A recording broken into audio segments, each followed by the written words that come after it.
medio del clima de división que se produce en torno al 11 de septiembre, vamos a conversar con dos especialistas que han estudiado el tema largamente, ¿no? Dos historiadores que han analizado el tema desde las dos veredas que se contraponen, de estas recriminaciones mutuas que afloran en estas fechas habitualmente. Vamos a conversar sobre este tema. Nos encontramos en el estudio con los historiadores Rafael Sagredo y Gabriel Salazar, a quienes agradecemos su presencia aquí en CNN Chile. Muy amable, gracias por estar con nosotros. Buenas tardes. Buenas tardes. Quisiera comenzar con una pregunta para un tema tan complejo que tiene tantos detalles, ¿no? Importantes, que son relevantes, pero quisiera partir con una pregunta bien general para comenzar esta conversación. ¿Era inevitable el golpe de Estado de 1973? Es una pregunta que es compleja, pero les pediría la mayor precisión posible, si es que fuera así posible, profesor Salazar, primero. En un sentido sí y en un sentido no, ¿no? En un sentido habría que responder positivamente porque de una u otra manera el modelo político que se había establecido en 1925 y que fue de alguna manera transformado internamente con muchas dificultades después de 1938, tendía a agotarse políticamente, porque ese modelo, como se dice en términos actuales en Chile, no daba el ancho para ser reformista y revolucionario, que eran los propósitos del gobierno de Eduardo Frei Montalva y de Salvador Allende. Claro. Entonces, en ese sentido, era como previsible que esto terminara en una crisis política importante. Pero por otro lado, no es tan así porque el golpe fue provocado también, acelerado, producido por Estados Unidos. Todos los documentos ya desclasificados en este momento de la CIA, el Pentágono, la Casa Blanca, etcétera, lo indican claramente, ¿no? De que Estados Unidos comenzó a jugarse a partir de 1963, más o menos, en grande para evitar el triunfo de Allende, pero cuando ya no lo consiguió, se movió para derribarlo. Esa es una fuerza externa, fíjate, que forzó el golpe de Estado y que se sumó un poco al otro proceso interno de agotamiento de las posibilidades del modelo. ¿Y este eventual plebiscito que podría haber llamado Salvador Allende no hubiera sido la posibilidad de haber salido de este lío de manera pacífica, digamos, sin un golpe de Estado por medio?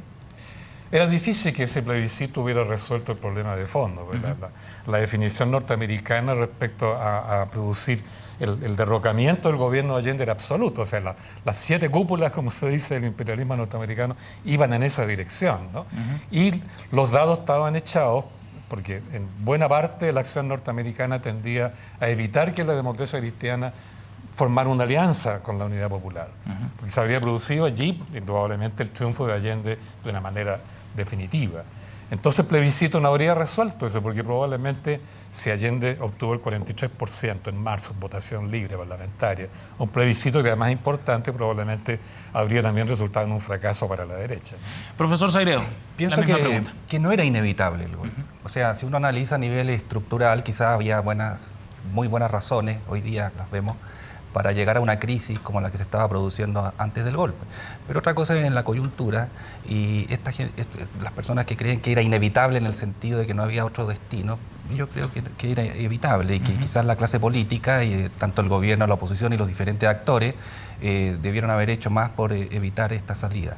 Ahora, claro, es cierto que venía acumulándose una crisis, es cierto que hay agentes externos como Estados Unidos e internos fuera de las clases políticas como los empresarios y otros grupos que fomentaron e hicieron imposible casi antes de que asumiera Allende.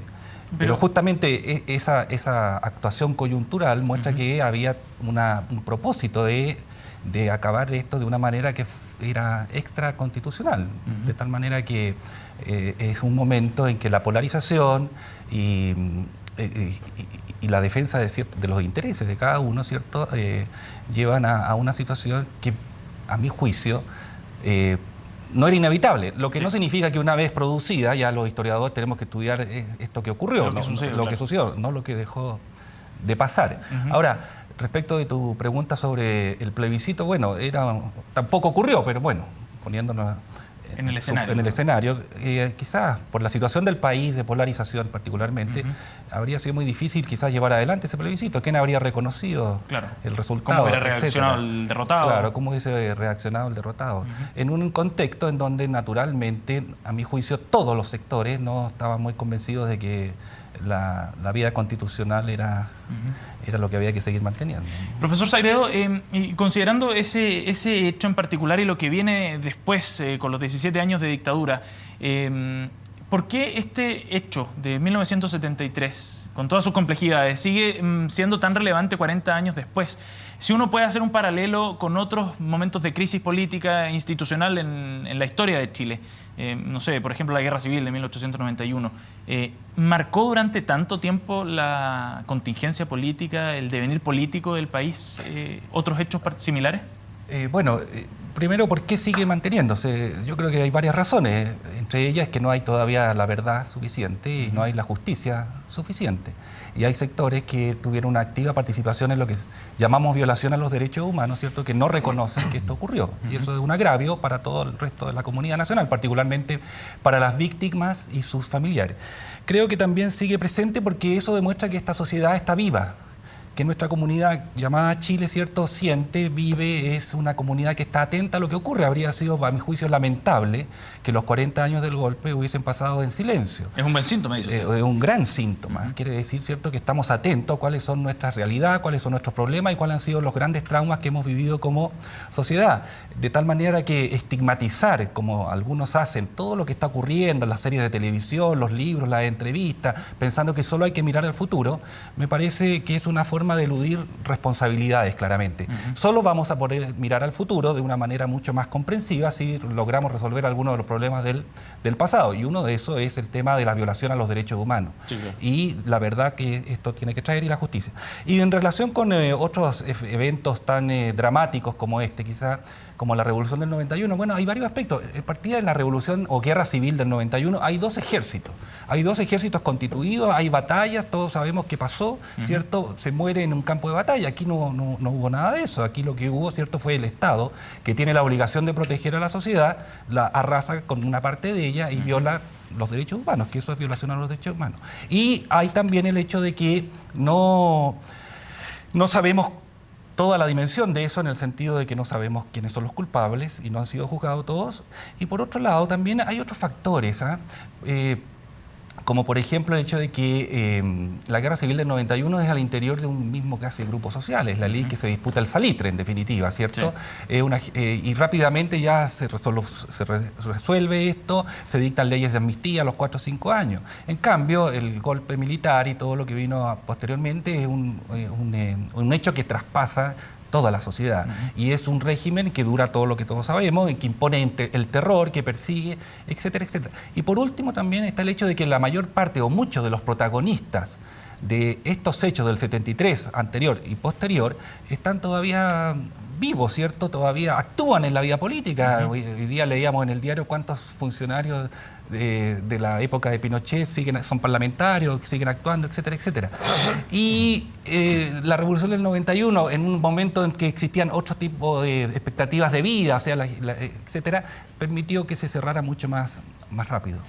Profesor Salazar, ¿concuerda con el análisis del profesor Sagredo? ¿Por qué este golpe de Estado sigue marcando hoy la política nacional? ¿Es el golpe en sí o son los 17 años que vinieron después los que hacen determinantes? Sí, bueno, en general en sí coincido con lo que está planteando el maestro acá, pero yo le daría importancia a otro hecho, ¿no? No hay duda que lo que hoy día está ocurriendo en este país, que es una suerte de explosión de la memoria social, de la memoria colectiva. Si consideramos que por los años 75, 76, ¿no?, los que teníamos en la memoria por experiencia propia, ¿no?, lo que estaba ocurriendo con la dictadura, o el terrorismo militar, habría que decir propiamente, los centros de tortura, por ejemplo, Villa Grimaldi, la Venda Sexy, Londres 38, etcétera, éramos muy pocos. Solamente los que teníamos la experiencia directa, la memoria directa de lo que estaba ocurriendo realmente, y el resto tenía sospecha o los familiares tenían idea, pero era una minoría lo que teníamos, como quien dice, la verdad acerca de lo que estaba ocurriendo. Si comparamos ese momento, el año 1975, 76, 77, con hoy día, ¿no?, cuando los canales están mostrando todo, mismo programa, es una memoria social que se ha ido desarrollando por sí misma, es una experiencia popular que a la experiencia de la tortura y la dictadura añadió el recuerdo también, en forma de experiencia, de lo que fue el gobierno de Eduardo Frei Montalva, Revolución a Libertad, de lo que fue el gobierno de Salvador Allende, Revolución Socialista, qué sé yo qué. Tenemos todas las jornadas posteriores de protesta contra Pinochet, que está en la memoria. Tenemos luego lo que ha sido la transición política a la democracia, que en el fondo es la transición a la legitimación tardía de un modelo ilegítimo por nacimiento, la Constitución del 80. Entonces hoy día tenemos una memoria social como nunca antes en nuestra historia. Potentísima, que se ha ido llenando de investigaciones científicas basadas en estos documentos desclasificados, en las declaraciones que han hecho los mismos acusados de violación de derechos humanos, que están en los archivos judiciales chilenos, en la sistematización que han hecho los periodistas, ahora en imagen, ¿no?, de todo esto, una potencia memorística como nunca antes, ni para el 91, ni siquiera para 1810, ¿no? Profesor, y en ese sentido, ¿qué valor histórico le asigna usted a las palabras del presidente Sebastián Piñera, quien hace un análisis bastante particular, siendo él un mandatario de centro-derecha, ¿no?, y la vinculación que tiene aquel sector con el gobierno militar? ¿Le da algún valor particular a esas palabras, a esos emplazamientos que hace a la asignación de ciertos cómplices pasivos? Sí. Bueno, yo creo que en la medida que esta memoria, como digo, ha ido creciendo, que es una verdad social, que tiene numerosos estratos y dimensiones internas, no es solamente qué pasó el día del golpe, qué pasó con la tortura, etcétera, es mucho más compleja. Sí. A medida que la verdad se hace evidente socialmente, mucha gente ahora tiene que ir reconociendo, ¿no? Está entre ellos el senador Larraín, por ejemplo, claro. Larraín, entre otros, digamos, ¿no? Y seguramente se van agregando otros y otros más. Pero eso no es lo importante. Yo creo que lo importante es preguntarse hacia dónde se va a proyectar esta memoria. Porque la memoria no es solo recordar hacia atrás. La memoria no es solo retrospectiva. Porque a la medida que la memoria contiene evidencias, experiencias y verdades, esto determina mi acción, mi proyección hacia adelante. Entonces, lo que está ocurriendo con esta memoria es la independización, la autonomización de la ciudadanía, que se cree más a sí misma que a los políticos. Y eso explica, ¿verdad?, el desprestigio evidente de la clase política, que está viviendo una crisis de representación como solamente 2 veces antes en la historia de Chile se ha vivido. Yo creo que esa es la cuestión importante, hacia dónde va la ciudadanía ahora una vez que posee esta verdad, ¿no? Profesor Sagredo, ¿qué rol tiene aquí en este proceso histórico el perdón? Algunos le asignan una importancia enorme a las palabras de Hernán Larraín, a lo que han dicho otros políticos en las últimas semanas, a lo que ha dicho la Asociación de Magistrados también en referencia al rol del Poder Judicial. ¿Tiene un rol relevante? ¿Es importante para ir cerrando esta etapa de la historia chilena? Bueno, yo creo que puede ser importante siempre que vaya acompañado de otras medidas. O sea, a mi juicio no basta con pedir perdón, aunque sea 40 años después. Es un gesto que en su momento, en la coyuntura, o sea, hoy día en este país tan sensibilizado por los hechos de hace 40 años, puede resultar positivo, sobre todo como reparación para las víctimas, para los familiares y para la comunidad en general, que conoce cada vez más de todo lo que ocurrió. Pero bueno, y me parece positivo. Para la historia me parece que son gestos que no van a tener mayor significado en lo futuro, dado que han sido producidos después de tanto tiempo de ocurridos los hechos. Creo que también que habría que pensar, por ejemplo, en la Corte Suprema. La Corte Suprema hace este reconocimiento, pero vamos a ver si en los hechos va, por ejemplo, a designar, como se les pide, jueces con dedicación exclusiva para esclarecer el tema de los derechos humanos. En el caso de algunos políticos que piden perdón, pero siguen participando de las mismas estructuras que se niegan a reconocer lo evidente, lo que ocurrió. El mismo presidente, que yo valoro que el jefe de Estado, tenga estos juicios a propósito de estos hechos, pero todos bien sabemos que depende del Ministerio del Interior también que se firmen algunas querellas en contra de violadores o de los derechos humanos. Entonces, bien, hagamos los gestos tienen un valor hoy día, coyuntural, Para la historia creo que casi nada, pero acompañémoslo también las palabras con gestos evidentes donde se muestre que lo que estamos haciendo no es oportunismo, no es en función de un año electoral, ¿cierto? Sino que es porque realmente queremos formar comunidad, queremos reconciliarnos y queremos esclarecer todo lo que en su momento ocurrió. Profesor Salazar, la derecha en nuestro país reacciona ante este tipo de emplazamientos, ¿no? Ante estas solicitudes de perdón, ante los gestos que ya conversábamos, que ya detallábamos, pero también hace un emplazamiento de vuelta. Dice, la izquierda aquí también tiene que pedir perdón. ¿Cómo recibe o cómo lee usted más bien ese mensaje? Porque por otra parte Ricardo Lagos dice, no, nosotros no tenemos que pedir nada, no tenemos que pedir perdón a nadie, ni disculpas a nadie. El gobierno de Salvador Allende fue un gobierno democrático, etcétera. ¿Cree usted que efectivamente la izquierda debe hacer un mea culpa por lo que sucedió en 1973? Bueno, el lenguaje izquierdista debería decirse autocrítica, más que mea culpa. No, sin duda, porque la izquierda, hay que poner el apellido, parlamentarista, legalista chilena, desarrolló una estrategia política en representación del movimiento popular y de la clase popular que la jugó desde 1938 hasta 1973. Y esa estrategia política consistió en respetar absolutamente una constitución que fue ilegítima, la de 1925, y que además era liberal, por tanto no estaba en condiciones de admitir un proceso de reformas de carácter revolucionario, como de hecho no ocurrió. En ese sentido, la izquierda parlamentaria, ¿no?, tiene que hacerse una autocrítica potente, porque esa estrategia falló en toda la línea, absolutamente, ¿no?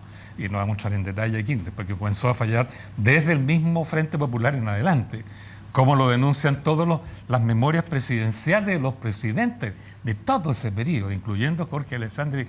Todos dijeron lo mismo al final: si no cambiamos la Constitución del 25, no vamos a poder realizar los programas que le prometimos al pueblo. Ahí hay que hacer una autocrítica. Por eso que hoy día sorprende que no hay izquierda hoy día parlamentaria, pero digamos el Partido Socialista, la Democracia Cristiana, el Partido Comunista inclusive, están haciendo el mismo juego, entrando a un sistema político regido por una constitución más liberal aún que la anterior y más ilegítima aún que la anterior. Y por eso es que no están prometiéndole nada concreto al pueblo, no han hecho nada en 20 años. Y eso explica la caída de su expectativa. Ahí hay que hacer una autocrítica histórico-política seria, pero que no han hecho todavía. Pero el emplazamiento que hace la derecha es a pedir perdón, que la izquierda pida perdón por el clima de violencia que se genera en la época de la Unidad Popular y que desemboca finalmente en la... Bueno, como decía Rafael hace un minuto, pedir perdón después de los hechos consumados no tiene ninguna importancia, ninguna relevancia. Lo que interesa es hacer una autocrítica profunda, histórica, que permita rectificar rumbo en los hechos, ¿no? Porque pedir perdón es un gesto que qué sé yo, absolutamente farisaico, eso no significa, no tiene significado histórico, como decía Rafael, ¿no? Ahora, respecto de la violencia que ocurría en esos años, violencia callejera, era violencia callejera. Hay que hacerse la pregunta si esa violencia tenía por fin, digamos, destruir el Estado, destruir el sistema político, o era resultado de la tasa de inflación. Porque teníamos una inflación, hay que recordar, que fue récord mundial durante décadas, ¿no? Que llegó al 80% a mediados de los años 50 y llegó al 300% en la época de Salvador Allende, que ni Alessandri ni Frei pudieron parar, ¿no? Al contrario, la cosa resultó peor después de eso. Violencia, ¿no? Entonces, que sería reacción a ese fenómeno evidente, económico. Porque no, todo el mundo tenía que estar en la ideológica. calle haciendo huelgas para nivelar los precios, los salarios con los precios, ¿no? Y eso significaba, recordemos que en la Alameda había un hoyo gigantesco porque estaban haciendo allí el metro, entonces significaba encuentros con pedradas cotidianamente. Esa violencia callejera no es una violencia terrorista contra el Estado. Entonces la izquierda no tiene por qué pedir disculpas por eso. No es ese el problema de la izquierda parlamentaria en ese tiempo. Estoy de acuerdo con lo que decía el presidente Lagos. Hay que ser autocrítica, yo le agregaría, en un sentido histórico muy, muy importante, pero no pedir perdón por horrores que no se cometieron, porque no se cometieron. Profesor Sagredo, para terminar, la última pregunta que se la dejo planteada en realidad a ambos. ¿En qué momento, qué es lo que debe suceder, qué hito marca que este hecho, el golpe de 1973, deje de ser un hecho que marque la pauta contingente de la política actual y pase a ser efectivamente historia? ¿Cuándo queda atrás? Bueno, hoy día el golpe es memoria, en parte importante, es todo lo que se ve, y eso va a seguir ocurriendo mientras haya contemporáneos de los hechos, ¿cierto? Y no solo contemporáneos, herederos, ¿cierto? Parientes, descendientes, etc. Y poco a poco se ha ido transformando, ya es historia también. Solo que hay que saber distinguir cuando estamos frente a uno y frente al otro. Yo pienso que es muy positivo realmente para la sociedad chilena que se discuta, que se hable de todo esto, que afloren nuevos testimonios, que detalles que aparentemente son insignificantes sean contados por los testigos.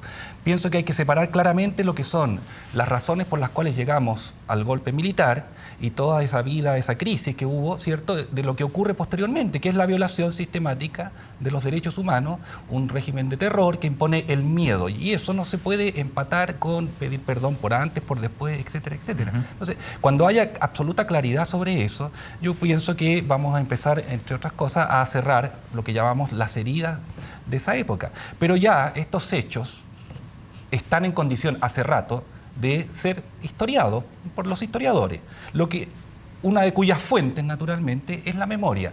Y mientras más memoria haya, aunque sea dispar, contradictoria, sobre estos acontecimientos, mejor va a ser o debería ser el trabajo de los historiadores al futuro. Profesor Salazar, ¿es cosa de tiempo nada más entonces? Yo haría una pequeña salvedad, es decir, el tiempo me permite explicarla, porque ocurrió, por supuesto, el 11 de septiembre, hasta el año más o menos 78, 79, 80, ¿verdad? Siguieron las violaciones flagrantes de los derechos humanos. Pero, claro, después llega la Concertación, se va Pinochet, muere Pinochet, hay una cantidad de oficiales del ejército y militares detenidos, acusados por violación de derechos humanos. Ok, pero no olvidemos una cosa, el modelo que ellos dejaron, la constitución política que ellos dejaron, el mercado que ellos dejaron, está intacto y goza de muy buena salud según algunos, ¿no? Eso significa que nos dejaron la espada, como quien dice, atravesada en el vientre. El conflicto no ha terminado.